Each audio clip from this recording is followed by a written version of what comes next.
우리 시편 23편 말씀, 시편 23편 1절에서부터 6절까지 말씀 보겠습니다. 구약성경 813편에 있습니다. 구약성경 818면 1절 제가 읽습니다. 여호와는 나의 목자시니 내게 부족함이 없으리로다.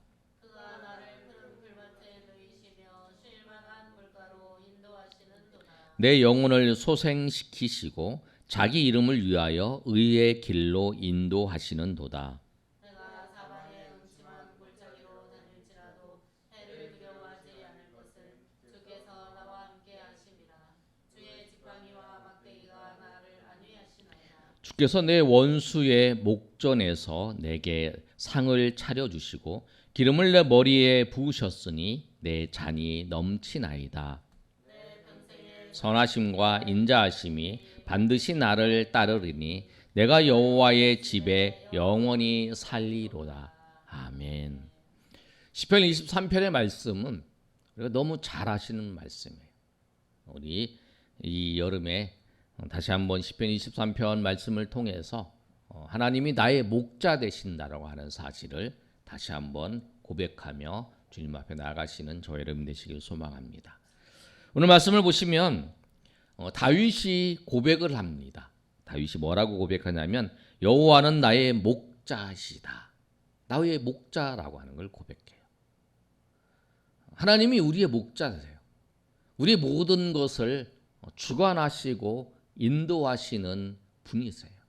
우리 염려, 우리 걱정. 이번에 제가 월요일부터 수요일 오전까지 예심 수련회에서 수련회를 갔다 왔어요. 작년에는 제가 이제 거기에 우리 지부 있고 지부에 지부장 있고 총무 있는 제가 이제 총무를 맡아서 섬기고 있는데 작년에는 열심히 그 광고도 했어요. 한 달 전부터 수련회 같이 갑시다. 막 그렇게 광고를 하고 권면도 하고 막 이랬어요. 올해는 그렇게 권면은 그렇게 안 했어요. 근데 작년에 그렇게 한 달 전부터 열심히 광고하고 했는데 19명 갔어요. 근데 이번에 18명 갔어요. 그게 그렇게 차이가 없더라고요. 그러면서 뭘 느꼈냐면 우리의 모든 것이 하나님이 우리의 모든 것을 주관하신다고 하는 걸 다시 한번 내 힘으로 하는 것이 아니라 하나님이 우리 인생을 주관하신다. 모든 과정에 염습으로 장기자랑 발표하는 시간도 있었고 그러는데 준비가 다 안 된 것 같아도 그 과정마다 하나님이 은혜 주시고 하나님이 인도하시고 하나님이 함께 하시는 손길이 있어요. 그 모든 것을 보면서 제가 그렇게 고백을 했어요. 내가 열심을 내서 무엇을 이루는 게 아니라 하나님께서 그 모든 것을 이끌어 가시는구나. 오늘 이 말씀처럼 여호와는 나의 목자시다. 맞아요. 다윗이 그렇게 고백을 했어요. 다윗이 자기 인생을 살펴본 거예요. 이 시편 23편은 다윗이 젊은 시절에 우리 같이 젊은 시절에 우리 청년 같이 젊은 시절이 쓴 이 내용이 아니라 나이가 지극히 먹었어요. 자기 인생을 이제 뒤돌아보는 거예요. 어려운 일이 있었고 힘든 일이 있었고 그런 모든 과정들을 다 돌아보면서 인생에 대해 생각을 할 때에 하나님을 내가 뭐라고 딱 한마디로 내가 말할 수 있을까? 그랬을 때의 그 고백이 하나님은 나의 목자시다 라고 하는 거예요. 그렇게 고백을 하는 거예요. 여러분은 하나님은 뭐라고 고백하십니까? 여러분 동혁 형제는 하나님을 뭐라고 고백하고 있어요? 아버지. 우리 신보영 집사님 하나님. 여기서 다른 거는 뭐냐면 다른 비유로 명칭 그 자기가 자기 고백하는 여러 가지 하나님의 아버지 하나님 그렇게 하는데 다윗은 이 목자라고 하는 것이 마음에 와닿는 거예요. 반석 다윗이 그런 표현하잖아요. 하나님은 나의 반석이시다. 하나님은 나의 요새시다. 그렇게 고백을 하는 거죠. 다윗이 이 하나님은 나의 목자시다라고 하는 건 뭐냐면, 목자가 이렇게 잘 알잖아요. 양들이 있어요. 양들이 있으면 이 목자가 양들을 끌고 가요. 끌고 가서 물도 먹여주고 또 그 풀 있는 풀밭에 이렇게 데려다 주는 거예요. 근데 우리 항상 그러잖아요. 우리나라와 같은 거 비교하면 안 돼요. 쉽게 얘기하면 사막이라고 하는 거예요. 사막. 그 이스라엘은 비가 오면은 옥토가 되고 비가 안 오면은 그런 사막이라고 해요. 사막 같은 그런 땅이라고 생각하시면 돼요. 그런 땅에 그 풀이 있는 곳을 누구만 아냐면 목자만 알아요. 목자끼리 얘기할 거 아니야. 지금 풀 나는 곳이 어디인가? 지금 물이 있는 곳이 어디인가? 물이 항상 있는 게 아니잖아요. 우리나라처럼 조금만 가면은 물이 계곡에 흐르는 게 아니에요. 거기는. 그냥 거기는 물이 그 있는 그 동네가 있어요. 물 있는 장소가. 그 장소를 아는 것이 누구냐면 목자라는 거예요. 그러니까 목자가 자기의 이 양의 모든 생명을 좌지우지하는, 이 땅을 살아가면 팔레스타인 지역에 살아가는 데 있어서 양이 생명을 유지할 수 있는 그 유일한 길이 목자를 따라가는 거예요. 그래서 잃어버린 양은 뭐냐면 잃어버리는 순간에 그 맹수들에 의해서 잡혀 먹히는 거죠. 그 다윗이 그걸 안 거예요. 그래서 하나님은 나의 목자라는 거예요. 근데 다윗이 어떤 걸 생각하냐면 자기 인생을 딱 보니까 그 사울도 대적했잖아요. 사울이 자기를 잡으려고 죽이려고 하는, 잡히려고 하는 그 순간에 하나님께서 그 블레셋의 군대가 쳐들어와서 사울이 가서 다윗을 잡아라 명령을 하면 잡을 수 있는데 그렇게 안 하고 블레셋의 공격이 쳐들어왔기 때문에 다시 사울이 블레셋 전쟁하러 가는 그런 상황 가운데 있었고, 그리고 사울이 다윗을 잡으려고 하는데 피한 경우도 있고, 압살롬이 그 모략을 써서 그 다윗을 잡으려고 했는데 지혜로운 사람을 통해서, 후세죠, 그것을 통해서 그것을 물리치게 하는 그런 모든 과정들을 다 생각한 거예요. 맞아, 그때도 하나님이 지켜주셨지. 그때도 하나님이 지켜주셨지. 그때도 하나님이 인도하셨지. 그렇게 생각을 합니다. 그리고 다윗이 혼자 다닌 게 아니잖아요. 그 다윗이랑 같이 아둘람 공동체라 그러잖아요. 다윗과 같이 병든 자, 원통한 자, 그런 사람들이 몇백 명이 다윗과 함께 그 광야에서 그 도피 생활을 하고 있었어요. 그런데 그때에도 하나님께서 먹을 것을 공급해 주셨다. 근데 그 인생을 보니까 내가 광야에서 그 망명 생활을 하는 그 10년 이상, 10년의 생활 동안에 하나님께서 그 모든 것을 지켜주신 거예요. 보이지 않는 그 하나님의 손이. 그래서 하나님이 내가 그 목자일 때에 그 양들을 인도했던 그 생각들을 하면서 맞아. 하나님이 나의 목자시구나. 그래서 나의 먹을 것을 그리고 나의 쉴 곳을 하나님이 인도해 주셨구나. 그리고 하나님께서 나에게 그리고 이 원수들의 손에서 나를 지켜주셨구나 라고 하는 것을 고백하는 거예요. 그래서 오늘 2절의 말씀에도 그러잖아요. 우리 2절 한번 읽어볼까요? 자, 시작. 그가 나를 푸른 풀밭에 누이시며 쉴만한 물가로 인도하시는 것. 그가 나를 푸른 풀밭과 쉴만한 물가로 인도하시는 도다. 하나님이 그렇게 하셨다는 거예요. 하나님이 그렇게 인도하시는 거예요. 우리의 삶에 하나님이 우리의 목자 되셔서 우리를 푸른 풀밭에 그다음에 쉴만한 물가로 인도하시는 분이세요. 먹을 것을 공급해 주시고 또 우리의 삶의 인생, 그러니까 여러분이 우리의 삶을 인생을 살펴보는 거예요. 우리 수련회 이제 마지막 그 시간이 그 은혜 찬양을 작사 작곡했던 그 송경민 목사님 오셔서 이제 자기가 은혜 찬양을 만들 때의 그 사건들을 이제 쫙 얘기를 하는 거예요.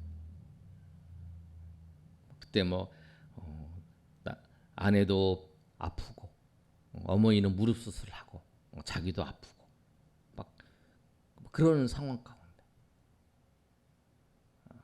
여러 가지 뭐 그 어려운 일들이 있었던 찬양 여러 가지 많이 만들었잖아요. 행복이라는 찬양도 만들고 우리 이제 은혜라는 찬양 은혜를 많이 불렀잖아요. 우리 그런 찬양 만드는 과정에 쭉 하면서 느낀 게 뭐냐면 자기 고백을 하는 거예요. 하나님의 마음으로 하나님을 통해서 보니까 정말 그것이 모든 것이 은혜였고 또 하나님을 통해서 보니까 내가 하나님의 자녀 삼아 주신 것이 그것이 내가 찬양해야 될 이유였고 감사였다. 오늘 다윗이 그걸 안 거예요. 하나님이 나를 구원하실 뿐만 아니라 나의 목자 되어 주셔서 내 인생을 인도하시는 거예요. 여러분 우리가 하나님 앞에 감사해야 되고 하나님을 찬양해야 될 이유가 뭐냐면 하나님이 나를 구원하신 거예요. 그리고 구원하실 뿐만 아니라 내가 하나님 백성으로 천국을 소망하면서 살아가는 뿐만 아니라 그 하나님이 나의 목자 되셔서 내 삶을 인도하시고 내 삶을 주장하시고 계신다는 거예요. 그럼 우리가 그럴 수 있어요. 아니 내 삶에 어려움이 있는데 지금 내 삶에 지금 해결하지 못한 일도 있는데 내 삶에 그런 것들이 있는데 그런 것들을 막 생각을 할 수 있어요. 그런데 그것을 내 삶을 통해서 하나님을 바라보는 게 아니라 하나님을 통해서 우리의 삶을 지켜보는 거예요. 하나님이 우리와 함께 하시고 하나님의 백성으로서 구원하신 그 하나님이 하나님의 마음으로 우리 인생을 우리가 살펴볼 때에 하나님이 정말 나의 목자가 되셔서 인도하셨다라고 하는 사실을 고백할 수 있는 거예요. 다윗이 그 광야의 그 망명 생활을 하면서 얼마나 어려움이 많았겠어요. 내가 정말 무슨 죄가 있어서 내가 이렇게 도망 다녀야 되는가? 내가 사울에게 얼마나 잘했는데, 내가 무슨 죄가 있나? 내가 백성들에게 내가 이스라엘을 위해서 일했고, 내가 하나님을 위해서 열심히 섬겼는데, 내가 왜 이렇게 도망 다녀야 되고, 내가 목숨의 위협을 받아야 되고, 그리고 내 친구들이 배신하고, 내 이웃이 배신하고, 내 형제가 배신하고, 그런 배신의 그 상황을 내가 느껴야 되는가? 그렇게 생각할 수 있다는 거예요. 그런데 그것을 보는 게 아니라 하나님은 베풀어 주신 은혜 가운데에서 그걸 봤을 때에 다윗이 그렇게 고백할 수 있는. 그래서 다윗이 3절에 있는 말씀을 보면 이렇게 말씀하고 있잖아요. 한번 읽어볼까요? 시작. 내 영혼을 소생시키시고 자기 이름을 위하여 의의 길로 인도하시는 도다. 다윗도 그런 경우가 있지요. 다윗이 하나님이 목자 되셔서 부족함이 없도록 인도하셨다고 해서 그것이 인생이 아주 그때부터 평탄한 길로만 쭉 가는 게 아니잖아요. 내가 목자 되셨다고 하나님이 목자 되어서 나름 푸른 풀밭과 쉴만한 물가로 인도하신다라고 말씀한 그 다음에 보면 내 영혼을 소생시켜 주신다는 거예요. 그리고 자기 이름을 위하여 의의 길로 인도하신다. 내 영혼을 소생시켜 준다는 말은 뭐냐면 내가 하나님의 뜻대로 살려고 하는데 그 낙심되는 일이 생기는 거예요. 절망적인 일이 생기는 거예요. 힘든 일이 생긴 거예요. 그래서 그 낙심하게 된 거예요. 즉 쉽게 얘기하면 완전히 사람이 다운된 거예요. 아무것도 하기 싫어. 그런 상황 가운데 놓여져 있는 거예요. 영혼이 아주 핍절돼가지고 그런 상황 가운데 놓여져 있어요. 포기하고 싶어요. 정말 하나님 모르겠어.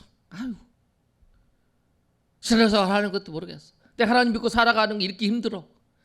내가 하나님의 뜻대로 사니까 망명도 하게 되고 도망 다녀야 되고 어려운 일 생기고 그래. 그런 일이 생기는 거야.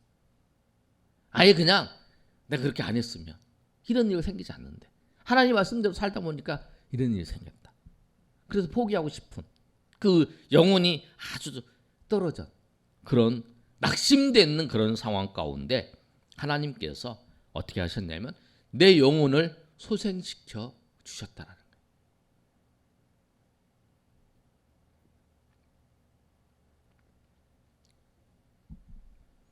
무력하게 됐다는 거죠. 그런 표현을 하잖아요. 영혼이 완전 무력하게 된 거예요. 아무것도 하기 싫은. 그래서 완전 사람이 넋난 것처럼 이렇게 있는 그런 상황 가운데 있는 나를 하나님께서 소생시켜 주신 거예요. 영혼을 소생시켜 주신 거예요. 영혼에 힘을 주신 거예요. 그래서 의의 길로 걸어갈 수 있도록. 쉽게 얘기하면 그거예요. 이 양이 있는데 양이 이게 걸어가다가 이제 다리가 아프고 막 힘들고 저 걷지를 못하는 거예요. 근데 그 양을 이제 잘 이렇게 풀어줘 가지고 이제 근육도 풀어주고 이렇게 잘 마사지도 해주고 이렇게 풀어줘 가지고 그 양이 잘 걷도록 그렇게 하는 것처럼 그렇게 하나님께서 인도하신다는 거예요. 하나님 목자 되셔서 인도하실 때에 우리 영혼을 우리의 마음을 하나님께서 아셔요. 그러니까 지금 어떤 상황인지 아세요. 목자가 양을 보면 저 양이 어떤 상황인가 아는 거예요. 저 양이 지금 힘들어하고 있구나. 저 양이 정말 어려워하고 있구나. 고통스러워하고 있구나. 쩔뚝쩔뚝 거리는 거 보니까 어디가 이상하다.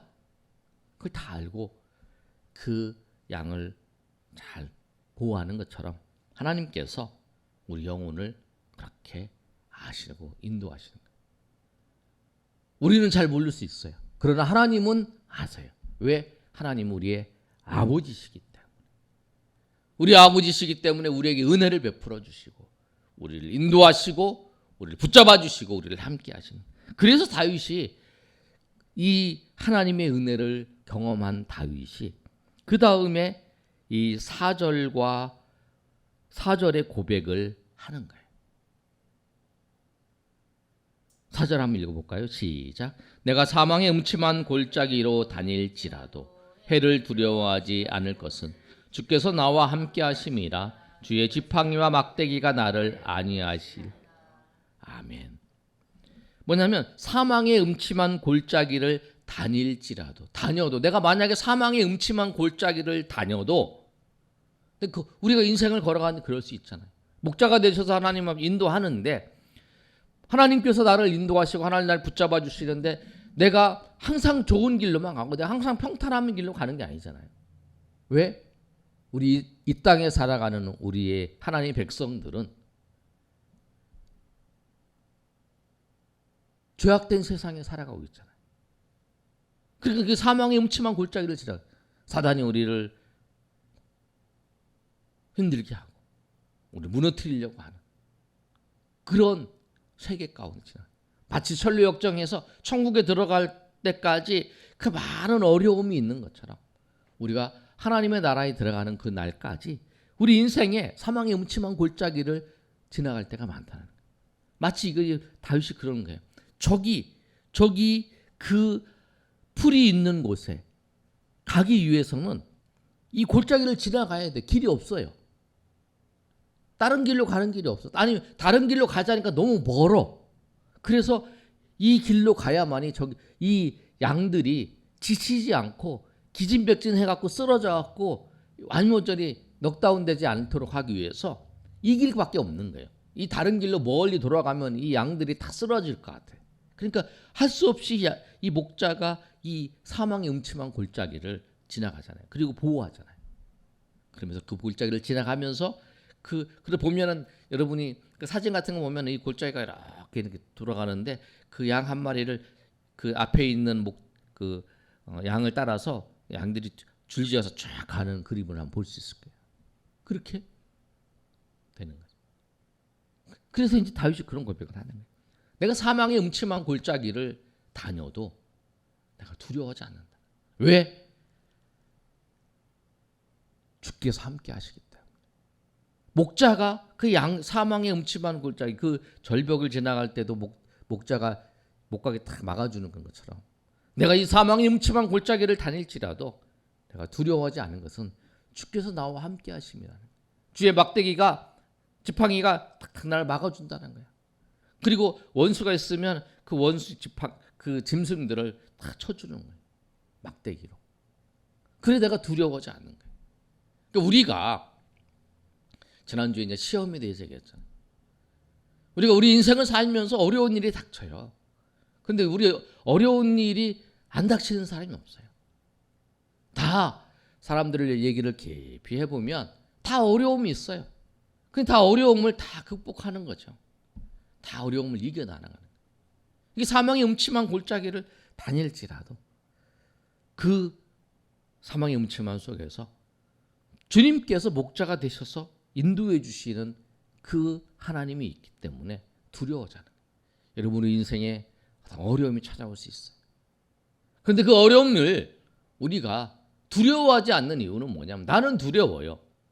그런데 하나님이 나를 지켜주시고 하나님이 나와 함께 하시고 나의 목자 되셔서 인도해 주신다라고 하는 그 사실을 믿는 믿음이 있다면 그 고난, 그 사망의 음침한 골짜기를 다녀도 우리가 두려워하지 않는 거예요. 왜? 하나님이 지켜주시기 때문에, 하나님이 인도하시기 때문에. 그래서 다윗이 그런 하나님을 경험했기 때문에 이제 내 인생에 사망의 음침한 골짜기를 다시 한번 들어간다 할지라도 나는 두려워하지 않는다. 그러잖아요. 내가 사망의 음침한 골짜기로 다닐지라도 가정이잖아요. 해를 두려워하지 않을 것은 여기다면 주의 지팡이와 주의 막대기가 나를 안위해 신다네. 주님이 함께 하셔서 그 지팡이와 막대기로 나를 잘 가도록 하고 그 막대기로 그 짐승들을 그 맹수들을 물리쳐 주신다는. 그리고 5절과 6절에 이렇게 고백하였잖아요. 주께서 내 원수의 목전에서 상을 차려주시고 기름을 내 머리에 부으셨으니 내 잔이 넘치나이다. 그리고 하나님께서 내 인생에 그렇게 넘치도록 부어주시는 그 은혜를 자기가 경험한다. 내가 그런 상황 속에서 지금 이스라엘의 왕이 되어서 지금 모든 것을 봤을 때에 하나님이 넘치는 은혜로 나에게 부어주신 거다. 하나님 나에게 넘치는 은혜로 부어주신 거다. 라고 하는 것을 고백하면서 그 6절에 이제 마지막 고백을 하는 거예요. 우리 6절 마지막 고백 한번 읽어볼까요? 시작. 내 평생의 선하심과 인자하심이 반드시 나를 따르리니 내가 여호와의 집에 영원히 살리로다. 하나님이 내 평생에 앞으로 내 인생에 선하심과 인자하심으로 하나님이 나를 따라가면서, 이 단어가 중요하잖아요. 나를 따라간다는 거예요. 마치 그 어린아이를 그 밥을 먹여주기 위해서 엄마가 계속 따라다니면서 먹이는 것처럼 하나님의 인자하심과 선하심이 나를 따라다니면서, 그래서 그 은혜 찬양인 거잖아요. 내 인생을 보니까 하나님, 내가 모든 것이 은혜였다라는 거예요. 하나님의 은혜였다. 숨쉬고 내가 살아가는 거, 내가 복음을 전할 수 있는 거, 모든 것이 하나님의 은혜. 내가 예배할 수 있는 거, 내가 숨쉬고 있는 거, 그 모든 것이 하나님의 은혜였고 하나님의 인도하심이었다라고 하는 것을 고백하는 것처럼 우리도 오늘 이 말씀처럼 여호와께서 나의 목자 되셨다라는 사실, 그리고 이 목자 되신 그 주님께서 내 인생에 부족하지 않도록, 내가 부족한 게 아니라 하나님이 모시기에 부족하지 않도록, 내가 저 사람보다 작게 받은 것 같아. 그건 내 생각이죠. 하나님은 똑같이, 하나님 내가 필요한 만큼 정확하게, 오차도 없이 정확하게 하나님께서 부족함이 없도록 나에게 주신 거예요. 보영자매도, 보영 집사님한테도 부족함이 없도록 하나님이 주신 거예요. 아멘. 예, 우리 동혁 형제도 그런 거예요. 하나님 부족함이 없이 하나님이 여러분 인생 가운데 저 사람 많이 주고 저 사람, 그건 우리의 비교예요. 하나님이 보시기에는 우리의 그런 만큼 부족함이 없도록 우리를 부어주시고 인도해 주신다는. 그래서 다윗이 그렇게 고백을 하는 거예요. 그래서 우리가 오늘 이 말씀처럼 주님이, 하나님이 나의 목자이신 것을 알고 날마다 하나님 앞에 감사하며 그 목자 되신 주님을 따라가며 주님을 의지하며 영원히 하나님의 나라에, 하나님의 은혜 가운데 사시는 저 여러분이 되시기를 예수님의 이름으로 축원합니다.